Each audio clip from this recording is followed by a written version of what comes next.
இந்த ஃபைபர் என்ன பண்ணும் அப்படின்னா, நம்மளுடைய குடல் நல்லா வேலை செய்யறதுக்கு ஹெல்ப் பண்ணும். நார்ச்சத்து இல்லாத விஷயம்லாம் தேங்கி இருக்கு இல்லையா குடல்ல, அந்த விஷயத்தெல்லாம் வெளியேற்றதற்கு அந்த நார் சத்து தான் ரொம்ப தேவை.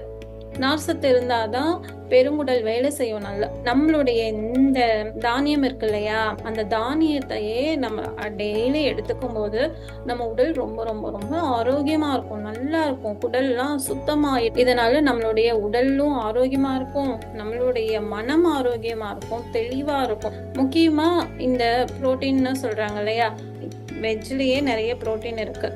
பன்னீர் இருக்கு, டோஃபு இருக்கு, கினோவான்னு சொல்லிட்டு ஒரு தானியம் இருக்கு சரியா.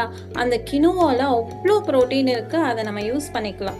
அப்புறம் நட்ஸ்ல எல்லாம் புரோட்டீன் இருக்கு. கொண்டக்கடலை, வேர்க்கடலை, இதுல எல்லாத்துலயுமே புரோட்டீன் இருக்கு.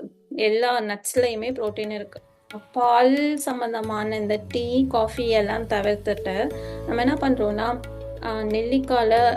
நெல்லிக்காவும் மோரும் சேர்ந்து ஒரு பானமும், சாயந்தரம் வந்து இந்த முக்கியமா பிபி இருக்கிறவங்க என்ன பண்ணலாம் அப்படின்னா, அந்த ஹைபிஸ்கஸ் செம்பருத்தி பூ இருக்கு இல்லையா, செம்பருத்தி பூவினுடைய இதழே வந்து தனியா விற்கும்.